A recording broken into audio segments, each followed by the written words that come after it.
ಆತ್ಮೀಯ ಸ್ಪರ್ಧಾ ಮಿತ್ರರೇ, ನಾನು ನಿಮ್ಮ ರವಿ ಸರ್, 4G ಸೈನ್ಸ್ ಪುಸ್ತಕದ ಲೇಖಕ. ಸ್ನೇಹಿತರೆ, ಈ ಒಂದು ಕ್ಲಾಸಲ್ಲಿ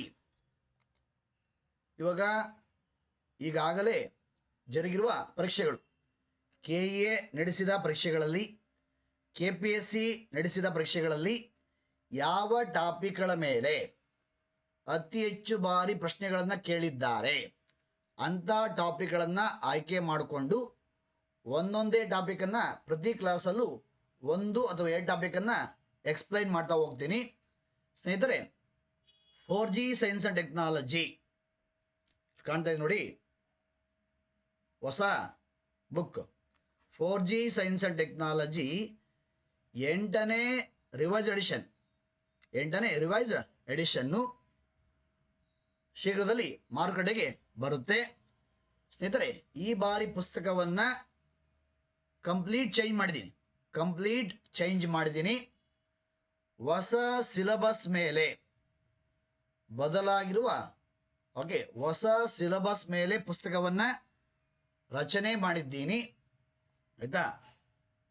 4G ಸೈನ್ಸ್ ಆ್ಯಂಡ್ ಟೆಕ್ನಾಲಜಿ ಸಂಪೂರ್ಣ NCERT ಆಧಾರಿತ,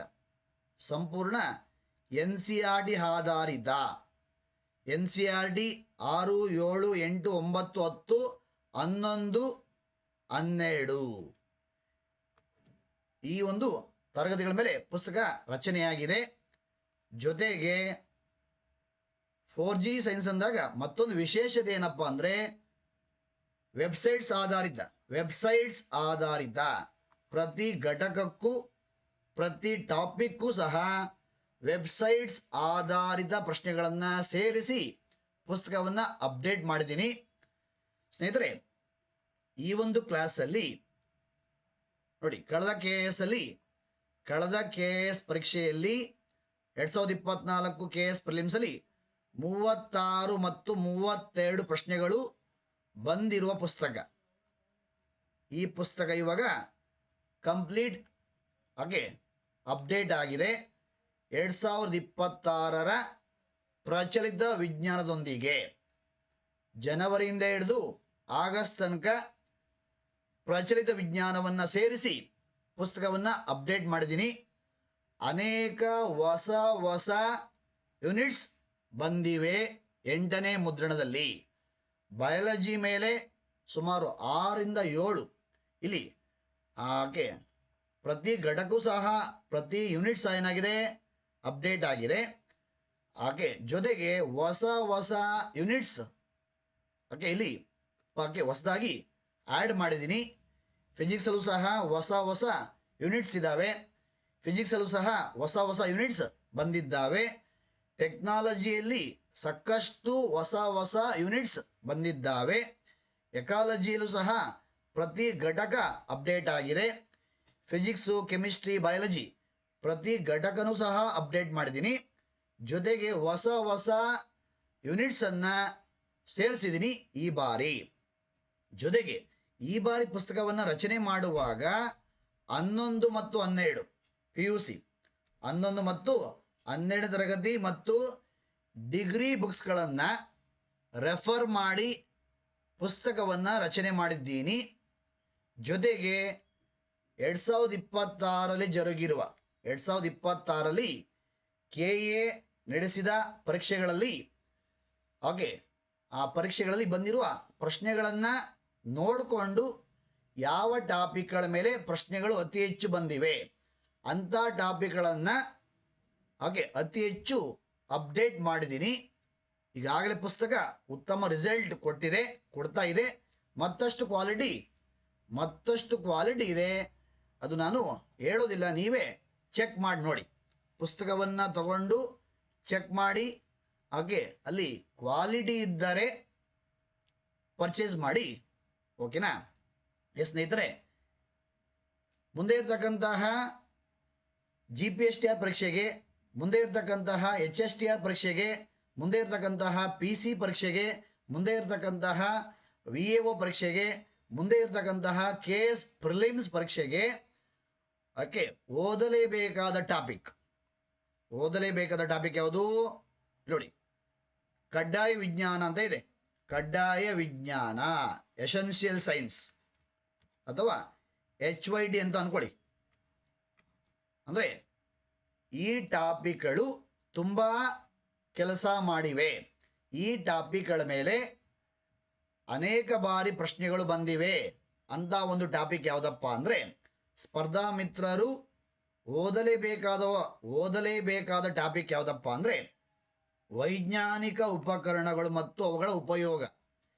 ಈ ಟಾಪಿಕ್ ಮೇಲೆ KEA ನಡೆಸಿದ ಪರೀಕ್ಷೆಗಳಲ್ಲಿ ಹಾಗೂ KPSC ನಡೆಸಿದ ಪರೀಕ್ಷೆಗಳಲ್ಲಿ ವಂದಿಸಿ ಬರೆಯಿರಿ ಪ್ರಶ್ನೆಗಳು ಬಂದಿದ್ದಾವೆ. ವಂದಿಸಿ ಬರೆಯಿರಿ ಪ್ರಶ್ನೆ ಅತಿ ಹೆಚ್ಚು ಬಾರಿ ಈ ಟಾಪಿಕ್ ಮೇಲೆ ಕವರ್ ಆಗಿದೆ.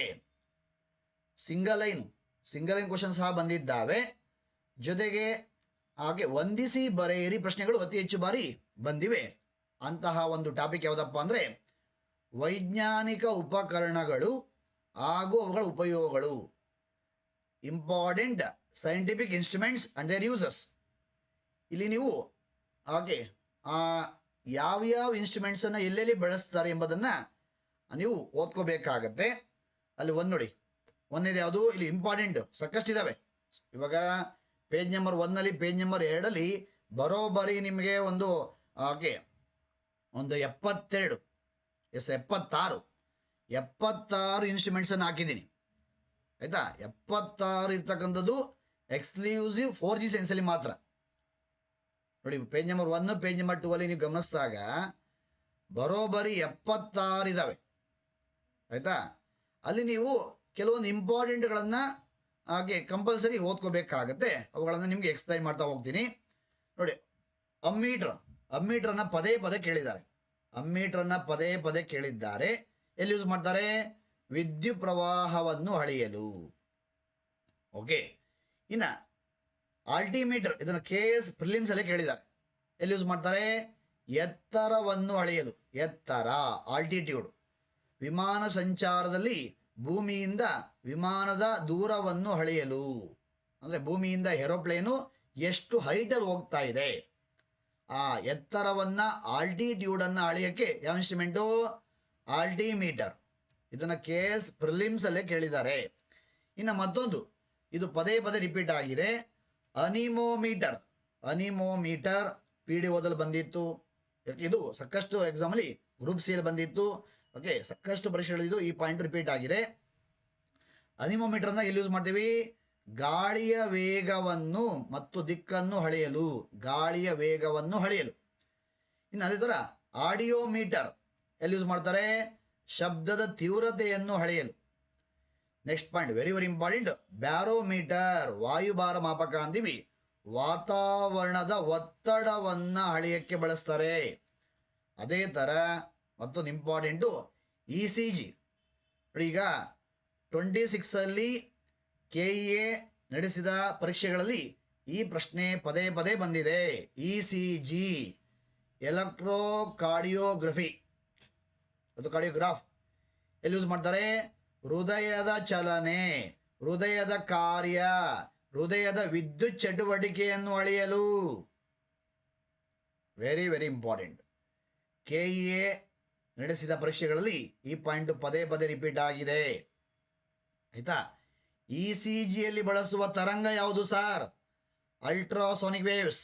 ECG ಮಾಡಕ್ಕೆ ಬಳಸುವ ತರಂಗ ಯಾವುದು? ಅಲ್ಟ್ರಾಸಾನಿಕ್ ವೇವ್ಸ್, ಶ್ರವಣಾತೀತ ತರಂಗ. ಅದು ಸಹ ಪದೇ ಬಂದಿದೆ. ಇನ್ನು ಕ್ರಯೋಮೀಟರ್ ಎಲ್ಲಿ ಯೂಸ್ ಮಾಡ್ತೀವಿ? ಕಡಿಮೆ ತಾಪವನ್ನು ಅಳೆಯಲು.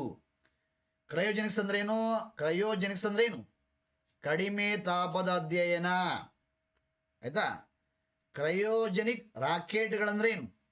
ಕ್ರಯೋಜೆನಿಕ್ ಎಂಜಿನ್ಗಳಂದ್ರೇನು?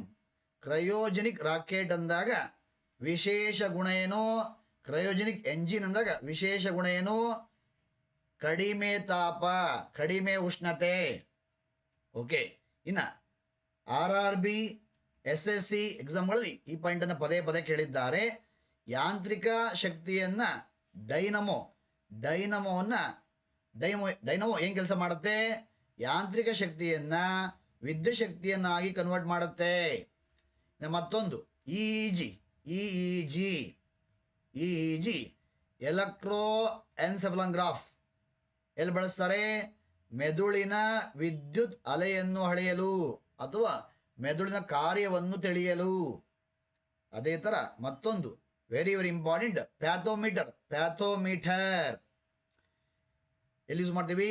ನೀರಿನ ಆಳ, ಸಾಗರ ಆಳವನ್ನು ಅಳೆಯಲು. ಇನ್ನು ಗ್ಯಾಲ್ವನೋಮೀಟರ್ ಎಲ್ಲಿ ಬಳಸ್ತಾರೆ?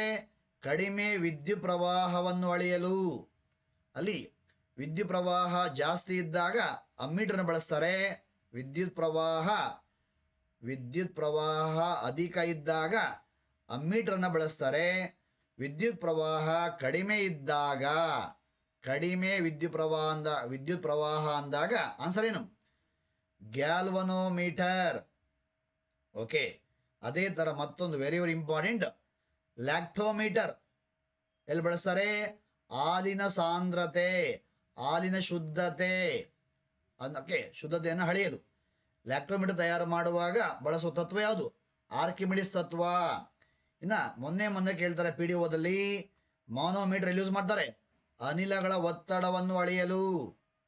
ಇನ್ನು microphone very very important. Microphone ಏನು ಕೆಲಸ ಮಾಡುತ್ತೆ? ಶಬ್ದ ಶಕ್ತಿಯನ್ನ ವಿದ್ಯುತ್ ಸಂಕೇತಗಳಾಗಿ ಕನ್ವರ್ಟ್ ಮಾಡುತ್ತೆ. ಇನ್ನು ಇದನ್ನು ಸಹ PSI ಪರೀಕ್ಷೆಗಳಲ್ಲಿ ಅತಿ ಹೆಚ್ಚು ಬಾರಿ ಕೇಳಿದ್ದಾರೆ. ಪೆರಿಸ್ಕೋಪ್ ಎಲ್ಲಿ ಯೂಸ್ ಮಾಡ್ತಾರೆ? ನೀರಿನ ಒಳಗಡೆ ಜಲಾಂತರ್ಗಾಮಿಲಿ ಇದ್ಕೊಂಡು, ಸಬ್ಮೆರೀನ್ ಒಳಗಡೆ ಇದ್ಕೊಂಡು ನೀರಿನ ಮೇಲೆ ನಡೆಯುವ ಚಟುವಟಿಕೆಯನ್ನ ವೀಕ್ಷಿಸಲು.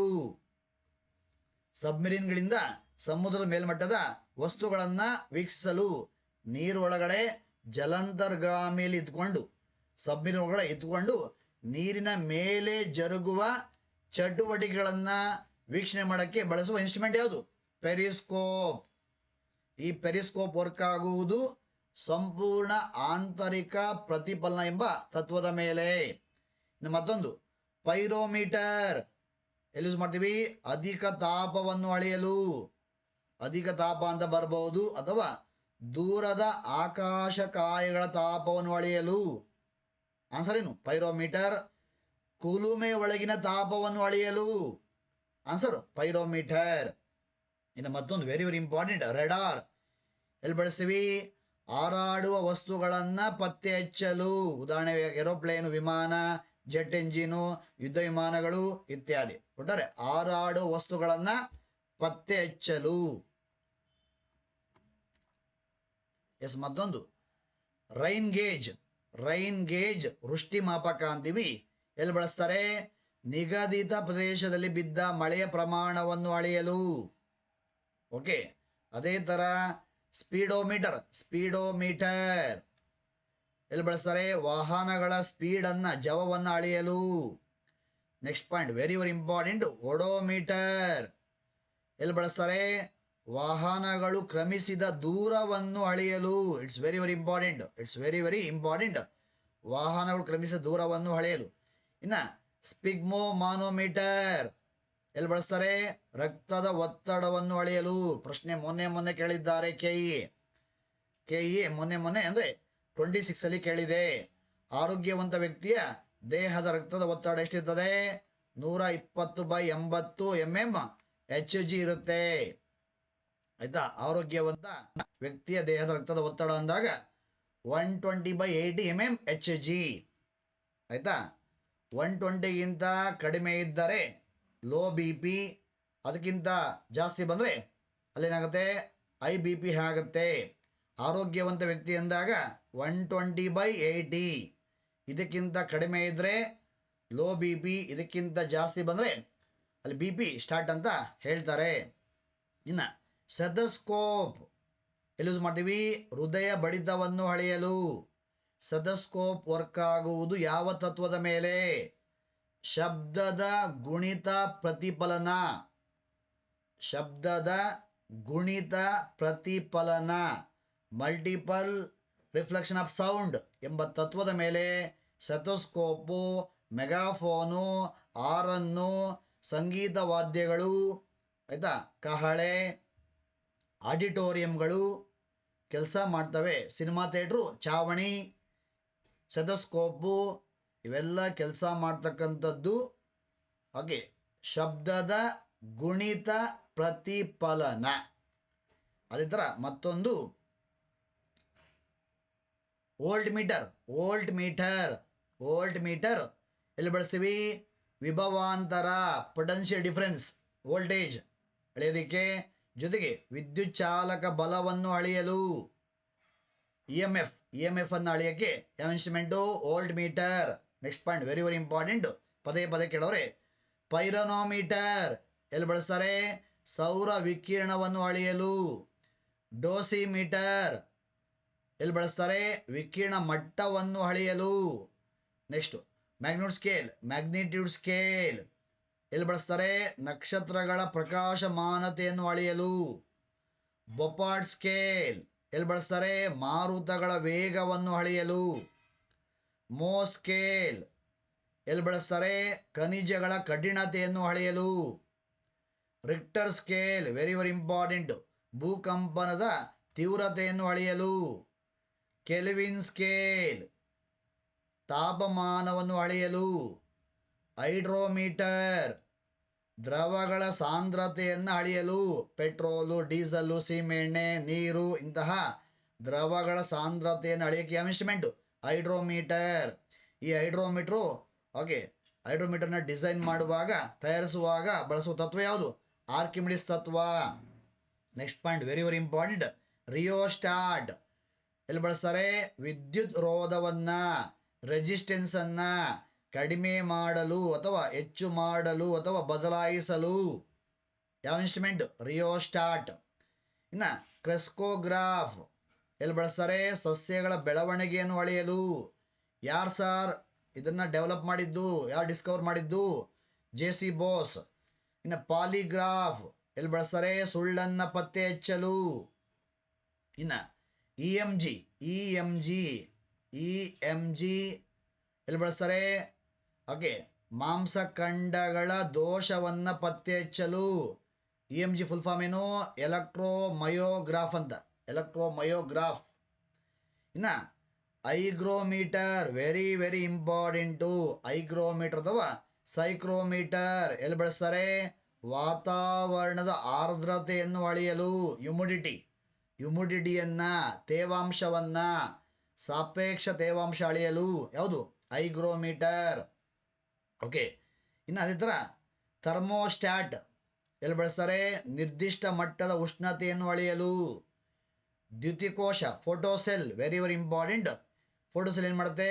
ಬೆಳಕಿನ ಶಕ್ತಿಯನ್ನು ವಿದ್ಯುತ್ ಶಕ್ತಿಯನ್ನಾಗಿ ಕನ್ವರ್ಟ್ ಮಾಡುತ್ತೆ. ಫೋಟೋಸೆಲ್ ದ್ಯುತಿಕೋಶ. ಇನ್ನು ಶುಷ್ಕಕೋಶ ಡ್ರೈ ಸೆಲ್ ಏನು ಕೆಲಸ ಮಾಡುತ್ತೆ? ರಾಸಾಯನಿಕ ಶಕ್ತಿಯನ್ನು ವಿದ್ಯುತ್ ಶಕ್ತಿಯನ್ನಾಗಿ ಕನ್ವರ್ಟ್ ಮಾಡುತ್ತೆ. ಮತ್ತೊಂದು ಬೋಲೋಮೀಟರ್ ಎಲ್ಲಿ ಬಳಸ್ತಾರೆ? ಅವಗೆಂಪು ಕಿರಣವನ್ನು ಅಳೆಯಲು. ಇನ್ಫ್ರಾರೆಡ್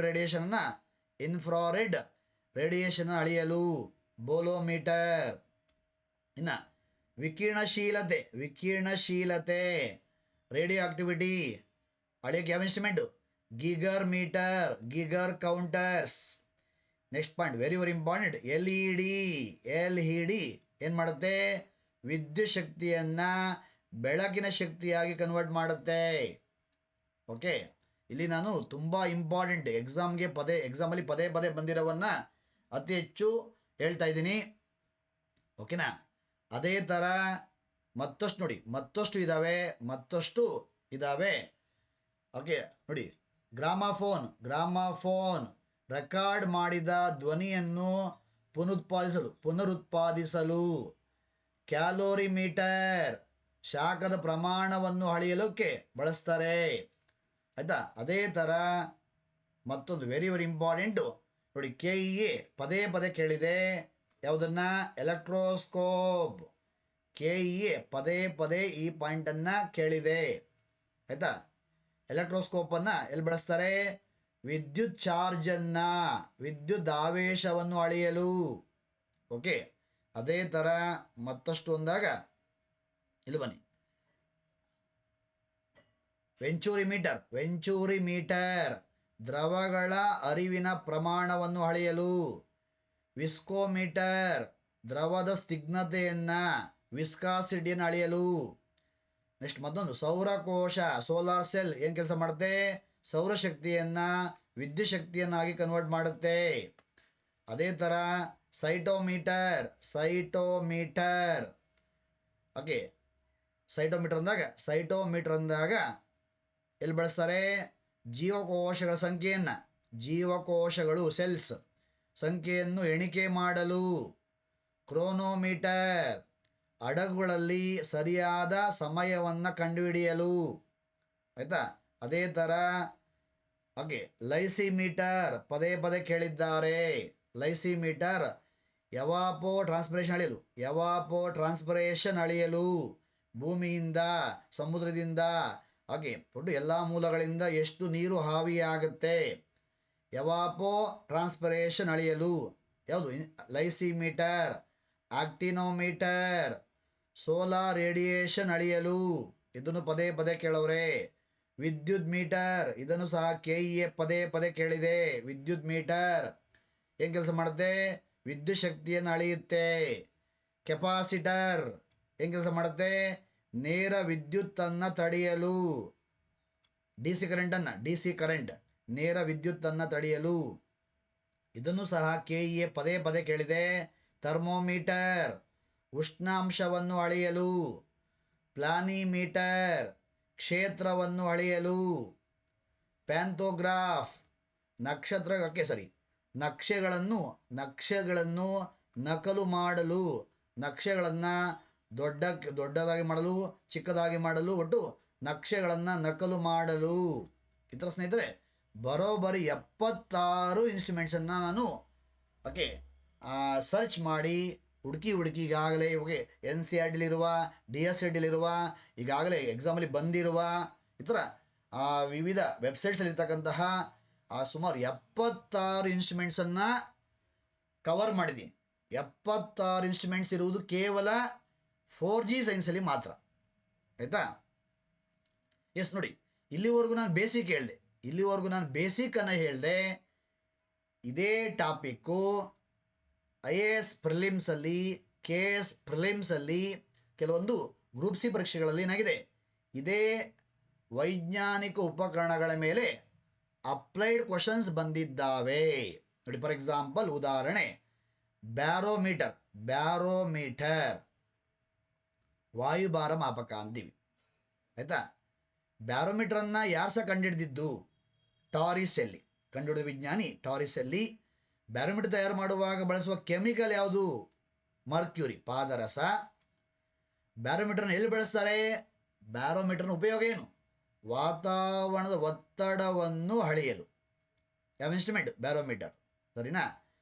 ಇದೇ ಬ್ಯಾರೋಮೀಟರ್ ಮೇಲೆ ಕ್ವಶನ್ ಸ್ವಲ್ಪ ಟಫ್ ಆಗು ಸಹ ಬಂದಿದ್ದಾವೆ, ಬರ್ಬೋದು. ನೋಡಿ, ಬ್ಯಾರೋಮೀಟರ್ ಮಾಪಕದ ಅಳತೆ ಇಳಿತವು. ಬ್ಯಾರೋಮೀಟರಲ್ಲಿ ರೀಡಿಂಗು ಅಳತೆ ಇಳಿತ ಕಂಡಿದೆ, ಡೌನ್ ಆಗಿದೆ ಅಂದರೆ ಅದು ಏನನ್ನು ಸೂಚಿಸುತ್ತದೆ? ಮಳೆಯನ್ನು ಸೂಚಿಸುತ್ತದೆ. ಬ್ಯಾರೋಮೀಟ್ರಲ್ಲಿ ರೀಡಿಂಗು ಡಿಕ್ರೀಸ್ ಆಗಿದೆ, ಕಡಿಮೆ ಆಗಿದೆ ಅಂದರೆ ಅಲ್ಲಿ ಮೋಡ ಕವಿದ ವಾತಾವರಣ, ಮಳೆ ಸಂಭವ, ಮಳೆ ಅಂತ ಅರ್ಥ. ಎಸ್ಲಿ ಮತ್ತೊಂದು ನೋಡಿ, ಮತ್ತೊಂದು ಅಪ್ಲಿಕೇಶನ್. ವಾಯುಭಾರ ಮಾಪಕವು ಹೆಚ್ಚಾಗುತ್ತಿರೋ ಒತ್ತಡವನ್ನು ತೋರಿಸಿದರೆ, ಪ್ರೆಷರ್ ಏನಾಗ್ತಾ ಇದೆ? ಒತ್ತಡ ಹೆಚ್ಚಾಗ್ತಾ ಇದೆ. ಹೆಚ್ಚಾಗುತ್ತಿರುವ ಒತ್ತಡವನ್ನು ತೋರಿಸಿದರೆ ಅದು ಏನನ್ನು ಸೂಚಿಸುತ್ತದೆ? ಒಳ್ಳೆಯ ಹವಾಮಾನ, ಆ ದಿನ ಮಳೆ ಇಲ್ಲ, ಅಲ್ಲಿ ಆಕಾಶ ಕ್ಲಿಯರ್ ಆಗಿರ್ತದೆ, ಮೋಡಗಳು ಇರೋದಿಲ್ಲ, ಒಳ್ಳೆಯ ಹವಾಮಾನ, ಮಳೆ ಇಲ್ಲ ಅಂತ ಅರ್ಥ. ಅದೇ ಥರ ಬ್ಯಾರೋಮೀಟರ್ ರೀಡಿಂಗ್ನಲ್ಲಿ ದಿಢೀರ್ ಇಳಿಕೆಯಾದರೆ, ರೀಡಿಂಗು ಅಳತೆ ಸಡನ್ನಾಗಿ ಡೌನ್ ಆಗಿಬಿಟ್ಟಿದೆ, ಸಡನ್ನಾಗಿ ಡೌನ್ ಆಗಿದ್ದರೆ ಅದು ಏನನ್ನು ಸೂಚಿಸುತ್ತದೆ? ಇದನ್ನು ಪದೇ ಪದೇ ಕೇಳಿದ್ದಾರೆ ಗ್ರೂಪ್ C ಪರೀಕ್ಷೆಗಳಲ್ಲಿ, IAS ಪ್ರಿಲಿಮ್ಸಲ್ಲಿ, KS ಪ್ರಿಲಿಮ್ಸಲ್ಲಿ ಪ್ರಶ್ನೆ ಹಾಗೆ ಪದೇ ಪದೇ ಬಂದಿದೆ. ಆಯಿತಾ? ರೀಡಿಂಗು ದಿಢೀರ್ ಇಳಿಕೆಯಾದರೆ ಅದು ಏನನ್ನು ಸೂಚಿಸುತ್ತದೆ? ಗುಡುಗು ಭರಿತ ಭಾರೀ ಹವಾಮಾನ ಅಂತಲೂ ಆಪ್ಷನ್ ಬಂದಿದೆ, ಅಥವಾ ಬಿರುಗಾಳಿಯೊಂದಿಗೆ ಹೆಚ್ಚು ಮಳೆ ಅಂತಲೂ ಆಪ್ಷನ್ ಬಂದಿದೆ. ಬಿರುಗಾಳಿಯೊಂದಿಗೆ ಹೆಚ್ಚು ಮಳೆ. ಈ ಥರ ನೀವು ಬೇಸಿಕ್ಕು ಓದ್ಕೋಬೇಕು, ಟಫ್ ಓದ್ಕೋಬೇಕು, ಅಂದರೆ ಅಪ್ಲೈಡ್ ಪಾರ್ಟ್ನೂ ಸಹ ನೀವು ಓದ್ಕೋಬೇಕು. ಇದು ನೋಡಿ, ಈ ಥರ ಒಂದೇ ವಿಚಾರ ಸೆಂಟ್ರಲ್ಲಿ ಬ್ಯಾರೋಮೀಟರ್ ಅಂತ ಹಾಕಿದ್ದೀನಿ, ಸುತ್ತ ಎಕ್ಸ್ಪ್ಲೈನ್ ಮಾಡಿದ್ದೀನಿ. ಈ ಒಂದು ಪ್ಯಾಟ್ರನ್ನು, ಈ ಒಂದು ಓಕೆ ಈ ಥರ ಎಕ್ಸ್ಪ್ಲೇಷನ್ ಇರ್ತಕ್ಕಂಥದ್ದು ಕೇವಲ 4G ಸೈನ್ಸಲ್ಲಿ ಮಾತ್ರ. ಆಯಿತಾ? ಈ ಥರ ಸಾಕಷ್ಟಿದೆ ಬಿಡಿ. ಈ ಥರ ನಿಮಗೆ ಎಕ್ಸ್ಪ್ಲೈನ್ ಮಾಡ್ತಾ ಹೋಗ್ತೀನಿ. ಓಕೆ, ಒಂದೊಂದು ಟಾಪಿಕ್ನ ಎಕ್ಸ್ಪ್ಲೈನ್ ಮಾಡ್ತಾ ಹೋಗ್ತೀನಿ, ನಿಮಗೆ ನೀವೇ ನೋಡ್ತಾ ಹೋಗಿ. ಸಾಕಷ್ಟು ಟಾಪಿಕ್ಸ್ ಈಗಾಗಲೇ KEA ನಡೆಸಿದ ಪರೀಕ್ಷೆಗಳಲ್ಲಿ, KPSC ನಡೆಸಿದ ಪರೀಕ್ಷೆಗಳಲ್ಲಿ ಯಾವ ಟಾಪಿಕ್ಗಳ ಮೇಲೆ ಪ್ರಶ್ನೆಗಳು ಅತಿ ಹೆಚ್ಚು ಬಂದಿದ್ದಾವೋ ಅಂಥ ಟಾಪಿಕ್ಗಳನ್ನು ಆಯ್ಕೆ ಮಾಡಿಕೊಂಡು ಮೊದಲ 78 ಪೇಜಲ್ಲಿ, ಫಸ್ಟ್ ಪೇಜ್ ನಂಬರ್ 1ರಿಂದ 78, ಪೇಜ್ ನಂಬರ್ 78ರಲ್ಲಿ ಮೊದಲ 78 ಪೇಜಲ್ಲಿ HYT ಅಂದರೆ very very important topics. KEA ನಡೆಸಿದ ಪರೀಕ್ಷೆಗಳಲ್ಲಿ, KPSC ನಡೆಸಿದ ಪರೀಕ್ಷೆಗಳಲ್ಲಿ ಯಾವ ಟಾಪಿಕ್ಗಳ ಮೇಲೆ ಪ್ರಶ್ನೆಗಳು ಅತಿ ಹೆಚ್ಚು ಬಾರಿ ಬಂದಿವೆ, ರಿಪೀಟ್ ಆಗಿವೆ, ಅಂಥ ಟಾಪಿಕ್ಗಳನ್ನು ಮಾತ್ರನೇ ನಾನು ಇಲ್ಲಿ ಎಲಾಬ್ರೇಷನ್ ಮಾಡೋದಕ್ಕೆ, ಒಂದೊಂದು ಟಾಪಿಕನ್ನು ಎಕ್ಸ್ಪ್ಲೈನ್ ಮಾಡೋಕ್ಕೆ ಪ್ರಯತ್ನ ಮಾಡಿದ್ದೀನಿ. ನೋಡಿ, ಮತ್ತೊಂದು ರೆಡಾರ್ ಮೇಲೆ ಸಹ ಕ್ವಶನ್ ಅತಿ ಹೆಚ್ಚು ಬಂದಿದ್ದಾವೆ. ಇಲ್ಲೂ ಸಹ ರೆಡಾರ್ ಬಗ್ಗೆ ನೀವು ಚೆನ್ನಾಗಿ ಓದ್ಕೋಬೇಕಾಗತ್ತೆ. ಆಯಿತಾ? ರೆಡಾರ್ ಫುಲ್ ಫಾರ್ಮ್ ಏನು? ರೇಡಿಯೋ ಡಿಟೆಕ್ಷನ್ ರೇಂಜಿಂಗ್ ಅಂತ ಫುಲ್ ಫಾರ್ಮ್. ಇದು ಸಹ ಫುಲ್ ಫಾರ್ಮ್ ಸಹ ಆಗಾಗ ಕೇಳಿದ್ದಾರೆ. ಇಲ್ಲಿ ರೆಡಾರ್ ಅಂದಾಗ ರೆಡಾರ್ ವರ್ಕ್ ಆಗ್ತಕ್ಕಂಥದ್ದು ರೇಡಿಯೋ ತರಂಗಗಳ ಮೇಲೆ. ರೆಡಾರ್ ಕೆಲಸ ಮಾಡ್ತಕ್ಕಂಥದ್ದು ರೇಡಿಯೋ ವೇವ್ಸ್ ಮೇಲೆ. ಜೊತೆಗೆ ರೆಡಾರನ್ನು ಈಗ ತಾಕೆ ಎಲ್ಲೆಲ್ಲಿ ಯೂಸ್ ಮಾಡ್ತೀವಿ ಸರ್, ಎಲ್ಲೆಲ್ಲಿ ಬಳಸ್ತಾರೆ ಅಂದಾಗ ಮೋಡಗಳ ಸ್ಥಾನವನ್ನು ಮತ್ತು ದೂರವನ್ನು ಅಳೆಯೋಕ್ಕೂ ಸಹ ಬಳಸ್ತಾರೆ. ಅದೇ ಥರ ನೋಡಿ, ಪ್ರಶ್ನೆ ಆಲ್ರೆಡಿ ಬಂದಿದೆ, ರೆಡಾರನ್ನು ಯಾವುದಕ್ಕೆ ಬಳಸಲಾಗುತ್ತದೆ? ನೋಡಿ, ಇದು ಆಲ್ರೆಡಿ ಬಂದಿರುವ ಪ್ರಶ್ನೆ ಇದು. ವಸ್ತುಗಳ ಸ್ಥಾನ ಮತ್ತು ದೂರವನ್ನು ಪತ್ತೆ ಹಚ್ಚಲು. ಆಯಿತಾ? ಈ ಥರ ಹಾಗೆ ನೋಡಿ, ಅತ್ಯಾಧುನಿಕ ರೆಡಾರ್ಗಳು UHF ತರಂಗಾಂತರದ ಅಲೆಗಳಲ್ಲಿ ಕಾರ್ಯನಿರ್ವಹಿಸುತ್ತವೆ. ಆಯಿತಾ? ಅದೇ ಥರ ನೋಡಿ, ಮತ್ತೊಂದು ವೆರಿ ವೆರಿ ಇಂಪಾರ್ಟೆಂಟು. ಆಯಿತಾ? It's very very important. ನಿಖರವಾಗಿ ಹವಾಮಾನ ಮುನ್ಸೂಚನೆ ತಿಳಿಯಲು ಸಹಾಯವಾಗುವ ಡಾಪ್ಲರ್ ವೆದರ್ ರೆಡಾರನ್ನು ಕರ್ನಾಟಕದ 5 ಸ್ಥಳಗಳಲ್ಲಿ ಸ್ಥಾಪಿಸಲು ಯೋಜಿಸಲಾಗಿದೆ. ಅವು ಬೆಂಗಳೂರು, ಮಂಗಳೂರು, ಧಾರವಾಡ, ಹೊನ್ನಾವರ, ಬಳ್ಳಾರಿ. ಸರಿನಾ? ಈ ಥರ ಜೊತೆಗೆ ರೆಡಾರನ್ನು ಲೋಹ ಮತ್ತು ತೈಲ ನಿಕ್ಷೇಪಗಳ ಇರುವಿಕೆಯನ್ನು ಅದಕ್ಕೆ ಅನ್ವೇಷಣೆ ಮಾಡೋಕ್ಕೂ ಸಹ ಬಳಸ್ತಾರೆ. ಹಡಗುಗಳು ಸಾಗರದಲ್ಲಿ ಅಡಗಿರುವ ನೀರ್ಗಲಗಳ ಸ್ಥಾನವನ್ನು ಗುರುತಕ್ಕೆ ಪತ್ತೆ ಹಚ್ಚಕ್ಕೂ ಸಹ ಬಳಸ್ತಾರೆ. ಓಕೆ, ಇದು ಇಲ್ಲಿ ಬಹುಮುಖ್ಯವಾಗಿ ನೀವು ಓದ್ಕೋಬೇಕು. ಬಹುಮುಖ್ಯವಾಗಿ ಯಾವ ಪಾಯಿಂಟನ್ನು ಪದೇ ಪದೇ ಕೇಳೋರಪ್ಪ ಅಂದರೆ, ಹಾರಾಡುವ ವಸ್ತುಗಳನ್ನು ಪತ್ತೆ ಹಚ್ಚಲು. ಈ ಪಾಯಿಂಟು ಪದೇ ಪದೇ ರಿಪೀಟ್ ಆಗಿದೆ. ಹಾರಾಡುವ ವಸ್ತುಗಳನ್ನು ಪತ್ತೆ ಹಚ್ಚಲು. ಉದಾಹರಣೆ, ವಿಮಾನಗಳು, ಕ್ಷಿಪಣಿಗಳು, ಹೆಲಿಕಾಪ್ಟರ್ಗಳು, ಯುದ್ಧ ವಿಮಾನಗಳು. ಈ ಪಾಯಿಂಟನ್ನು ಪದೇ ಪದೇ ಫೋಕಸ್ ಮಾಡಿದ್ದಾರೆ. ಸರಿನಾ? ರೆಡಾರ್ ವರ್ಕ್ ಆಗ್ತಕ್ಕಂಥದ್ದು ರೇಡಿಯೋ ವೇವ್ಸ್ ಮೇಲೆ. ಇದು ಸಹ ಪದೇ ಪದೇ ವರ್ಕ್ ಆಗಿದೆ. ಆಯಿತಾ? ನೋಡಿ, ಓಕೆ, ಈ ಪಾಯಿಂಟು ಸಹ ವೆರಿ ವೆರಿ ಇಂಪಾರ್ಟೆಂಟು. ಈ ಥರ ಸ್ನೇಹಿತರೆ ನಿಮಗೆ ಒಂದೊಂದು ಟಾಪಿಕನ್ನೇ ಎಕ್ಸ್ಪ್ಲೈನ್ ಮಾಡ್ತಾ ಹೋಗ್ತೀನಿ. ಈಗ ಒಂದು ಟಾಪಿಕನ್ನು ಎಕ್ಸ್ಪ್ಲೈನ್ ಮಾಡಿದ್ದೀನಿ, ಪುನಃ ಕ್ಲಾಸನ್ನು ಕಂಟಿನ್ಯೂ ಮಾಡ್ತೀನಿ ಸ್ನೇಹಿತರೆ. ಹಾಗೆ ನಿರಂತರವಾಗಿ ಡೈಲಿ ಕ್ಲಾಸ್ಗಳನ್ನು ಮಾಡ್ತಾ ಹೋಗ್ತೀನಿ. ಯೂಸ್ ಮಾಡ್ಕೊಳ್ಳಿ. ಸಾಕಷ್ಟು ಅಭ್ಯರ್ಥಿಗಳು ಕೇಳ್ತಾ ಇದ್ರಿ, ಸರ್ ನಿಮ್ಮ ಪುಸ್ತಕವನ್ನೇ ಹಾಕ್ಕೊಂಡು ಎಕ್ಸ್ಪ್ಲೈನ್ ಮಾಡಿ ಸರ್ ಅಂತೇಳಿ ಕೇಳ್ತಾ ಇದ್ರಿ. ಆ ಕೆಲಸವನ್ನು ಈಗ ಆರಂಭ ಮಾಡಿದ್ದೀನಿ. ಇವಾಗ 4G science and technology 8th edition 8ನೇ ಪರಿಷ್ಕೃತ ಮುದ್ರಣ ಆ ಒಂದು ಪೇಜ್ಗಳನ್ನೇ ಪುಸ್ತಕವನ್ನೇ ಬಳಸ್ಕೊಂಡು ಕ್ಲಾಸನ್ನು ಮಾಡ್ತಾ ಹೋಗ್ತೀನಿ. ಅಲ್ಲಿ ಕ್ಲಾಸ್ ಮಾಡುವಾಗ ಯಾವುದು ಇಂಪಾರ್ಟೆಂಟು, ಯಾವುದು ಮೀನ್ಸಲ್ಲಿ ಕಲರ್ ಬೋಲ್ಡ್ ಮಾಡಿದ್ದೀನಿ, ಯಾವುದು ಪದೇ ಪದೇ ಬಂದಿದೆ, ಯಾವುದು ಪದೇ ಪದೇ ರಿಪೀಟ್ ಆಗಿದೆ ಅಂತ ಹೇಳ್ತಾ ಹೋಗ್ತೀನೋ ಅವುಗಳನ್ನು ಅತಿ ಹೆಚ್ಚು ಓದ್ಕೊಳ್ಳಿ, ಅತಿ ಹೆಚ್ಚು ಬಾರಿ ರಿವಿಷನ್ ಮಾಡ್ಕೊಳ್ಳಿ, ಒಟ್ಟು ಚೆನ್ನಾಗಿ ಓದ್ಕೊಳ್ಳಿ. ಕ್ಲಾಸನ್ನು ಪುನಃ ಕಂಟಿನ್ಯೂ ಮಾಡ್ತೀನಿ. ಧನ್ಯವಾದಗಳು.